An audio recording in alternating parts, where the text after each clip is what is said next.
buhay ay sa atin.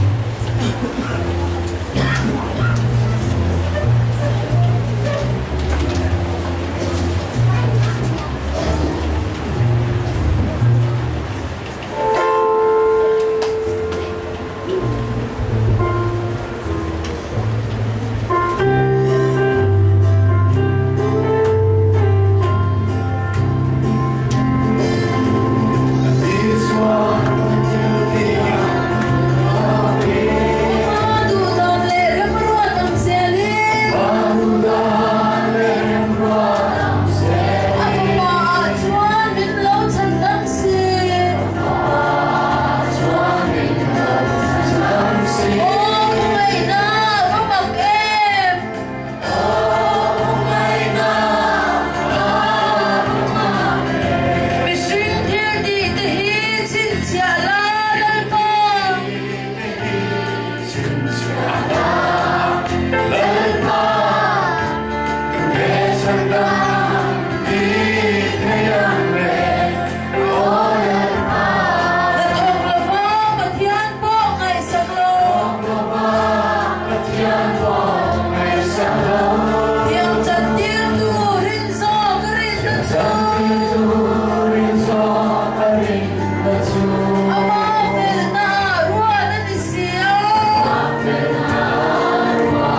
Kaya nga ko nang miti kan sita.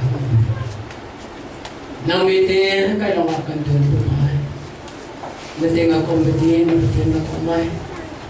Nang miti, kaya lang aray natin ko sa kan pumay. Olkam na aksak patiyan namin ko naman sa. Ino kasi buhay pa na makalungkat na makalikong pumay. Ito na buhay pa sa likat ko naman na makarin na Lord Healthcare. Hindi na buhay pa kay tenga na sa pao na talagang pulo kasi buhay pa naman ka naman sa. Buhay pa ano ulit ay hindi because I did not make it 20. Ang kasi buhay pa kahinga naman na buhay lang na. Na mga ngayon na buhay pa at ang nagkulutayang na. Lord kung buhay pa Jesus Christ na. Papatiyan ka nung ka na natin to na. At simoy kapit po na yung nang buhay mo na tateng lungzan, tagpami ko sa pagpapawag sa. Amen.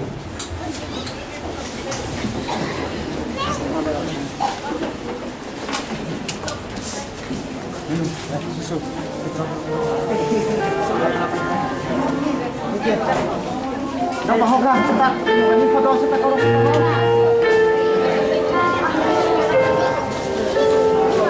sama lupa. Lupa.